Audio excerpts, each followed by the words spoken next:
You're watching a replay from the 49th Annual Gabelli Automotive Symposium, recorded live via Zoom in Las Vegas. This presentation is shared as originally broadcast. Minor technical interruptions may be present due to the live recording format. Thank you for tuning in.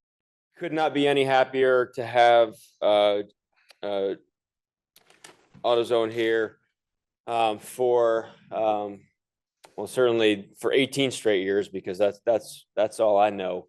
But certainly a ton of the 49 years. We've had Jamere Jackson, the company's CFO, is here, as is Brian Campbell, company's director of investor relations. AutoZone has 154 million shares. Wait, no, I'm getting that wrong. That was the number of shares they had in 1998. AutoZone has bought back itself many times over. It has 16.7 million shares, trading around $3,700, 64 billion equity cap, 8.5 billion of net debt, just under 73 billion total enterprise value. Talk about cash flow and talk about the ability to generate shareholder returns. This company, and maybe a couple of others, have very few peers. So thrilled to have some Q&A with Jamere and to get in the zone. So I think one of the things that we have talked about over the course of the last couple of days is the consumer and some strain. And I think, as a largely DIY driven retailer and distributor, maybe you could help out more than anyone else. So, what are you all seeing on the front lines with the consumer in various cohorts of income? Yeah, and candidly, not a lot of change from where we were even a year ago. What I've seen with the consumer, sort of in our DIY business, is that the consumer is still looking at a situation from a macro standpoint where new car prices are high. The average new car price is over $50,000. The average monthly payment is over $700 a month. Used car prices are high. The average used car price on a monthly payment basis is over $500. So consumers are continuing to hunker down and take care of the vehicles that they're already in. A year ago, we were seeing probably more pressure in the discretionary categories. The last couple of quarters, we've actually seen a little bit of growth in those discretionary categories. So, I would say that the situation with the consumer has not changed a lot in the last year. I will say that there's a lot more volatility and uncertainty in the marketplace, and that from time to time does impact sort of consumer behavior. There's lots of talk about, what's happening with the low-end consumer. I think that narrative's been in the marketplace for a little over a year or so. We haven't seen the low-end consumer get any worse than they were a year ago. So, I think for us and really for our industry, we've sort of powered our way through it and been able to deliver.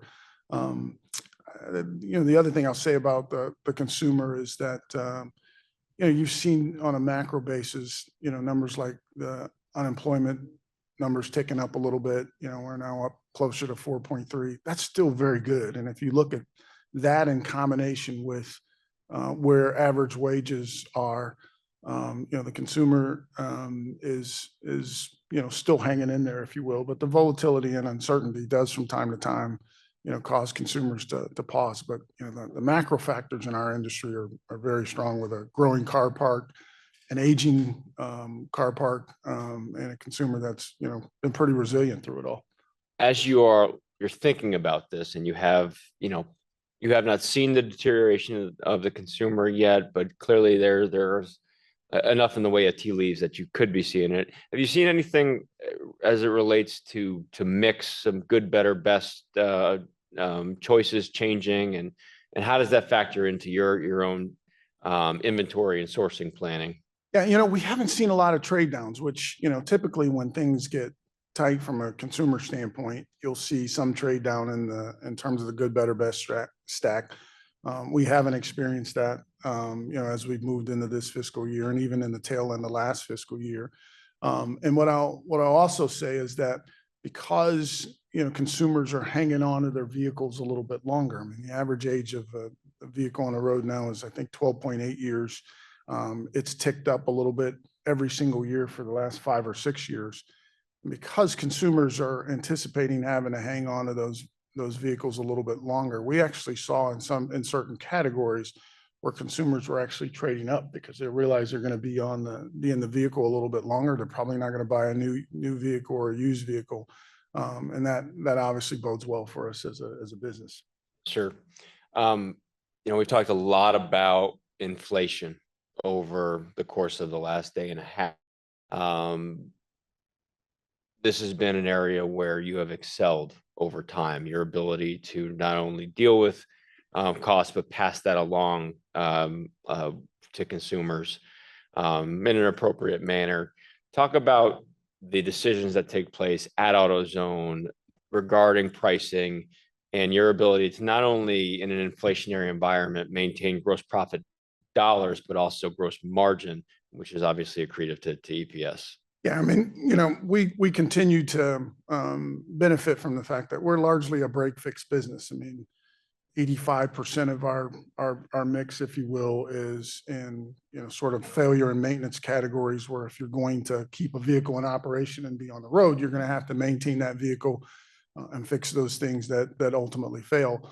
So if you're operating sort of in that environment, you have an opportunity to be very disciplined from a pricing standpoint, and we've done that, and certainly our entire industry has done that over time. So, what we've seen is that those categories, in the failure and maintenance categories, basically are relatively inelastic, if you will, and where we see some movement typically is around the discretionary categories, and most of that is sort of basket related, as opposed to the consumer saying, I'm not going to go get certain things. So we benefit from being in a business and having a business model and selling a set of products that are relatively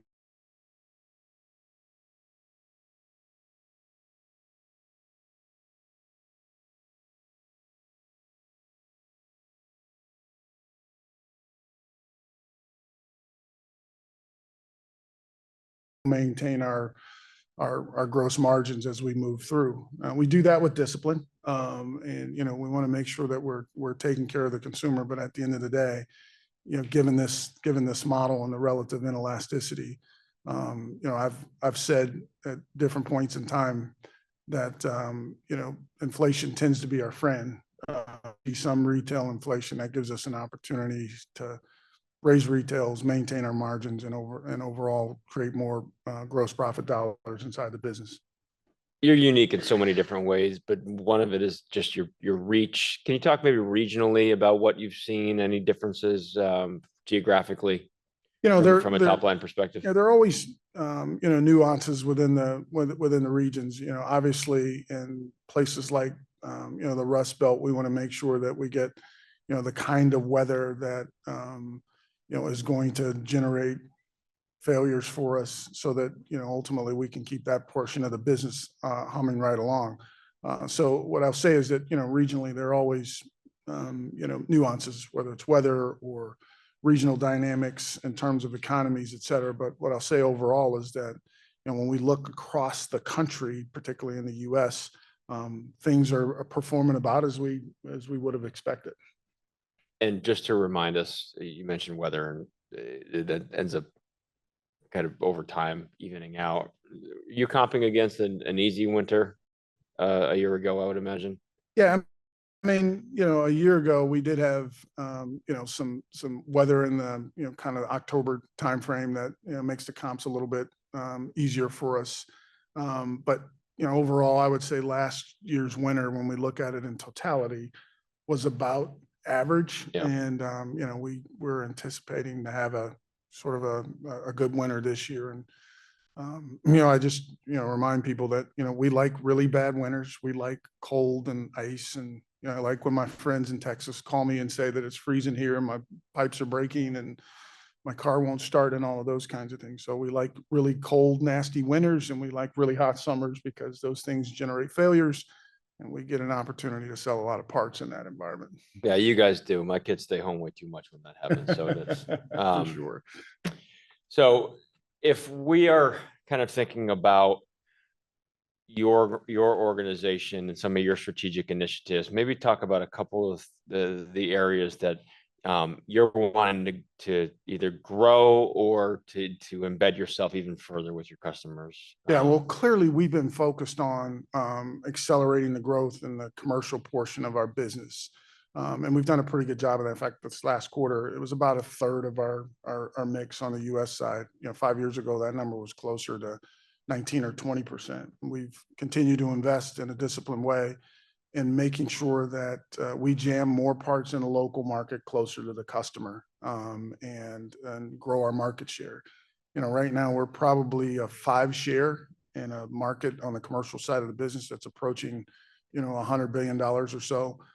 There's a tremendous opportunity for us. We started our business as DIY and DIY only. We made our foray in the commercial. Candidly, we had some fits and starts probably 20 years or so ago, but we've committed to that business. It's over a $5 billion run rate, and grown very nicely the last couple of quarters.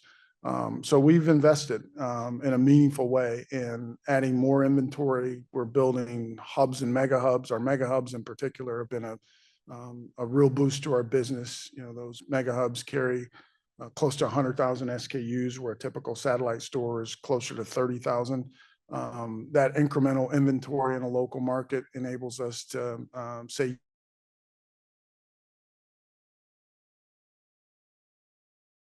slower turning parts, if you will. That's been a big piece of our strategy. We've invested in our Duralast brand. We're using our hubs and mega hubs to do more direct deliveries as opposed to just having them fulfill the satellite stores. So our service levels are improving. And then the last thing I'll say is that, we've spent a lot of time making sure that we put a professional sales force in the field to go drive sales, and that's been a meaningful lift to our business. So, commercial has been one of our top growth priorities inside the company, and the teams are executing very, very well, and we're really excited about the opportunities that we have going forward.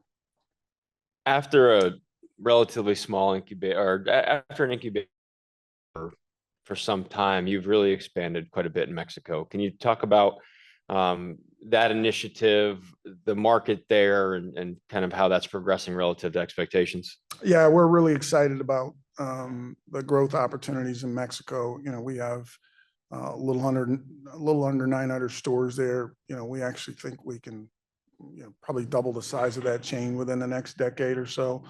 Competitively, if you look at our outlet share versus the next 4 or 5 competitors, we have more outlets than the next 4 or 5 competitors combined. The product offering that we have and the service offering that we have is far superior to what we see from our nearing competitors there. So the combination of the size and the scale and the offerings that we have really given us a great business there. We like that business. It's a vehicle population that's quite a bit older than the population in the US, which creates a nice tailwind for us. If you look at the P&L dynamics, we get very good gross margins there. The productivity per store is on par with what we see in the US. And we also have the cost of labor there obviously is a lot cheaper. So we like the earnings capabilities and the returns that we're generating in that market. If there's one thing, Brian and I talk about this a lot, there's one thing that we wish we had done a lot sooner, which was we wish we had built out stores in Mexico a lot sooner and a lot faster than we did in the past, but we're certainly accelerating that as we move forward. Is staying with Mexico on a different wavelength, trade and your sourcing. Maybe talk about initiatives over the course of the last year that you've had to undertake just because of various dynamics as it relates to having the discussions that we've all had over the last year around tariffs. We've been really focused on diversifying our sourcing capabilities outside of Asia, and particularly outside of China. We've had volume that we've moved to places like Turkey, and we've moved some them to places like India, and all of those things were to diversify our sourcing base, if you will.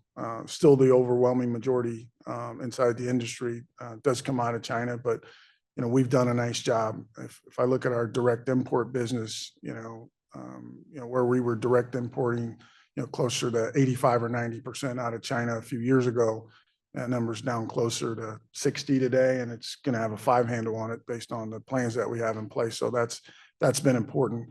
But that being the case, I mean, you can't necessarily run from what's going on in the macro, particularly as it relates to tariffs. So we've had a strategy that said, one, where there are opportunities for us to diversify.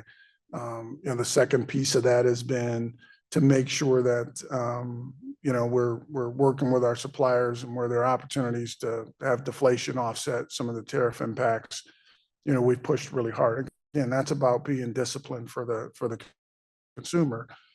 And then obviously, to the extent that those tariffs create an inflationary environment for us, then we're going to raise retails accordingly, and net at the end of the day, maintain our margin structures. And this is not our first rodeo. We dealt with this in 2017-ish kind of time frame, and navigated that environment very well. And the teams are doing a great job now. Taking a small or big enough pivot, as the retailer with the highest DIY concentration, online penetration in the aftermarket would impact you the most. What have you seen, if anything, that's measurable from online competition interfering with your business, or how have you grown your own online structure to better compete there? Yeah, I mean, overall, it's still a relatively nascent portion of the business from a DIY standpoint. Although what I will tell you is that consumer behaviors are changing, and what we're seeing more so than anything else is that a lot of our customers, even the ones that come into the store to do a DIY purchase, are starting that journey online. So they're looking up parts online, and they're figuring out the kinds of things that they need. They may be, price shopping or comparing. But the one element that is a competitive advantage for us relative to the pure play players is that those customers still want to come in and get trustworthy advice inside a store. So they come into an AutoZone, maybe they've started their journey online, but they want to come in and get advice from an AutoZoner about, the part. Do I have the right part? Is it the right fitment? Can you go grab it out of the back, and can I compare it? And in many instances, depending on what the job is, I mean, we actually do installations at a store where we'll go out on a courtesy basis and go out to the customer's car and do the installation. And that's just something that you can't replicate online. What we've done over time, though, is we've continued to add assortment online, and we have assortment that in our stores, but we also have some that is only available online, and we think that's going to continue as we move forward. So we've navigated the environment very well. We continue to build assortment and build our online presence. We recognize the changes in sort of consumer behavior, and we're still benefiting from the fact that we provide trustworthy advice, and that customers still like to come into the store and get that trustworthy advice from an AutoZoner as they're working to complete a job. Go ahead, Michael. Jamere and Brian, Hey, it's Michael Lasser. Good to see you. On the topic of inflation and tariffs, there's a debate within the industry about the degree to which and the timing of which this is going to peak. What is your view on that? And the degree to which this peaks as a sales driver for the industry, what's on the other side of it? Does the industry go back to historic growth rates? Does it trough for a period of time? How does that look in the mind of AutoZone? Thank you. Yeah, great question, Michael. What we're seeing today is that we're still in sort of the early innings from an inflation standpoint. The first round of tariff announcements, quite frankly, as I talked a little bit earlier, there were lots of things that we and others were doing to basically mitigate tariffs, including the fact that, we'd all been working with suppliers to say, how do we offset this? How much of this are our suppliers and our vendors going to eat before we get to the next leg, which is, how much do we need to absorb in terms of cost and pricing? So, when we first talked about, tariffs on, in our public earnings calls, the first quarter that we talked about it, it was, pretty minimal and immaterial. Next quarter, we saw a little bit more. We're going to continue to see that number tick up for the next few quarters or so. I think what's been confusing for some folks is that, this didn't all, the inflation didn't all come as a big bang, sort of the way we saw it during the pandemic, where freight hit us and all of a sudden we're taking, 8, 9, 10%, ticket averages going up right away. What we're seeing here is it's coming in as we're bringing the inventory in, as that inventory is turning. We're seeing it come a little bit slower than what we saw when we saw hyperinflation with, freight and other things during the pandemic. But to be clear, it is coming and it is going to accelerate, this quarter and probably for the next couple of quarters. I think on the backside of that, what we've experienced in this industry is typically when we see hyperinflation and then, you see sort of some deflation that comes behind that, we don't take retails down. So there's an opportunity for us to actually expand margins when we start to see deflation. And then, in terms of what happens to retails from that point forward, depending on what we see in terms of cost and cost increases, we would expect things to go back to kind of the normal industry averages, if you will, from an inflation standpoint. And that's sort of the way that we're planning it. But it is clear that more inflation is coming, and it's going to come in the next couple of quarters or so. I can tell you on the ground that as we're in the market and we're operating both on the DIY and the commercial side, we're seeing retail prices go up, and in many instances they're going up pretty fast and furious. And it's not just sort of the large public competitors, but the warehouse distributors are doing it as well. I mean, we're all seeing the same sort of cost pressures, if you will, in total, and we're all having to raise retails accordingly. So, right, yeah. Jamere, yeah. So when you think about this, Jamere, it's Brett back here. But when you think about the industry this year, and obviously you're getting a lot of price contribution that maybe wasn't expected prior to April. As you close out 25, what do you think the annual industry growth rate would have been, and what would have been the unit contribution? Are we really sort of pushing units into 26 as a result of what we're doing in pricing in 25? Yeah, I think a couple dynamics are happening. One is obviously from an inflation standpoint, the comps are moving higher, and that's driven by ticket average. What we're all watching is to see, whether or not there are any wobbles from a units or an elasticity standpoint or foot traffic standpoint. What I'll say is that at least in the near term here, again, this is more the characteristics of the industry than anything else, is that, for the lion's share of the business that's break fix related, we're not seeing a drop off in units. You wouldn't expect that given the nature of the products that we sell. Now, we're not totally immune to those dynamics that you see in the macro when consumers see a lot of inflation coming at them. But what we saw during the pandemic and what we've seen historically is that when a consumer looks at their wallet and they're thinking about mobility being a priority to get to work, to get to school, to move around, that other discretionary portions of retail tend to take, a bigger hit than we do in our industry. So we're watching it. So far, we haven't seen, a drop off there. And, when we do see drop offs, it's usually things like people are trading down the good, better, best stack, or if they have an opportunity to defer, they will. What I'll say about deferrals is that, we just came out of a deferral cycle, if you will. And, where we saw that most pronounced, particularly, was in the tire verticals where, our friends and our customers in the tire vertical had a really tough time because all of big ticket was under pressure. And if, a set of tires can cost you north of $1,000, and that was considered a big ticket. So if a consumer could push that to the right, they would, or if they could get 2 tires instead of 4, they did. And if you don't take the tires off, then you don't get to, the claptrap that we sell, brakes and rotors and calipers and that sort of stuff. So we're not seeing that here in the early innings, but it is something that we're watching. Zipper. Oh, there's one. Okay. Hey guys, thanks a lot. Max Ruklinko. So excluding price, you guys have seen a really nice inflection in DIFM transactions the past couple of quarters. I think that sort of coincided with a reacceleration in mega hub openings. So maybe just talk about sort of your mega hub strategy the next couple of years. Seems like 26 is going to have more than 25. So what's the pace of openings, and then just opportunities to better optimize the mega hubs just to push more inventory and make all the markets stronger? Yeah, I'd say, very broadly speaking, we're winning share. We're winning share with national accounts and also the smaller up and down the street players. A big key to that is having more.